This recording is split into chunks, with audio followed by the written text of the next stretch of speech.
Bonjour ou rebonjour. Donc j'ai oublié quelques détails. Donc j'ai oublié en fait de mentionner le fait que le drapeau marocain, enfin je l'ai dit, mais le drapeau marocain a cette étoile à 5 branches qui symbolise, quand on le met dans une certaine position, en fait la tête de Baphomet. Ce qui n'est pas le cas sur le drapeau marocain, hein, mais il porte quand même cette étoile à 5 branches qui est dessinée exactement. Ça aurait pu être une étoile pleine, hein, donc. Mais là, il est dessiné exactement pareil, c'est-à-dire que c'est foutu pareil que l'étoile qu'on représente pour symboliser la tête de Baphomet. Autre chose, le Maroc est la terre musulmane la plus à l'ouest. Alors il y en a qui vont pinailler et me dire, mais non, si tu regardes bien, c'est la Somalie et le Sénégal, ce qui n'est pas tout à fait faux, hein.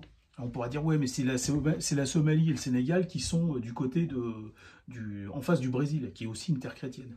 Mais en fait, anciennement, c'est-à-dire qu'au temps du Moyen-Âge, au temps de l'expansion de l'islam, les terres chrétiennes ne s'étendaient pas en Amérique du Sud. Et donc, ça s'est figé à ce moment-là. Et donc, en fait, le Nord, le Maroc symbolise en fait vraiment la volonté de se rapprocher au plus près du bastion chrétien occidental qui se trouve au nord-ouest, tout simplement, de sa position, de la position initiale de l'islam.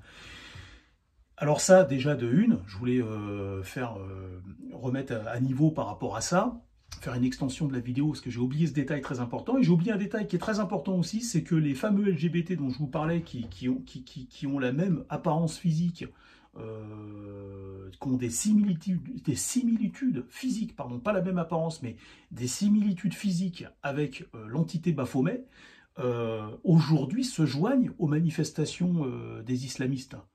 Je ne l'invente pas, ça. C'est-à-dire que c'est des gens qui sont censés rien avoir à avoir en commun, et qui, pour une raison qu'on ignore, mutualisent leurs forces contre la chrétienté, contre le christianisme, et contre l'Occident, pour pourrir l'Occident. Et donc, je ne l'invente pas, ça. Vous avez vu dans les manifestations, pourtant ces gens n'ont absolument rien en commun, mais les LGBT, les travestis, militent pour la Palestine, ils militent pour l'islam, et ce sont les serviteurs. Ce sont les serviteurs, clairement. Moi, c'est comme ça que je le perçois, et j'ai le droit. Ce sont pour moi des serviteurs, des dhimmis. Et donc, il fallait absolument que je refasse une remise à niveau de ça, parce qu'il y a quand même des symboles qui sont étranges. Comment on peut dire que mis bout à bout, tout ça est juste le fruit du hasard, juste une coïncidence. La tête de Baphomet qui est pile poil à l'extrême ouest, nord-ouest de l'Afrique, qui symbolise, qui cherche à jouxter les frontières du christianisme, vous voyez, à empiéter.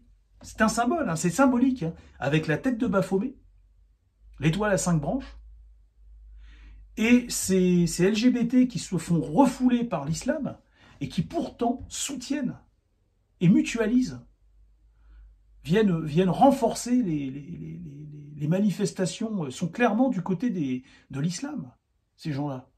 Ils le disent haut et fort, on voit bien, là dernièrement on a même des lesbiennes qui s'affichent du côté de l'islam. Incroyable, incroyable.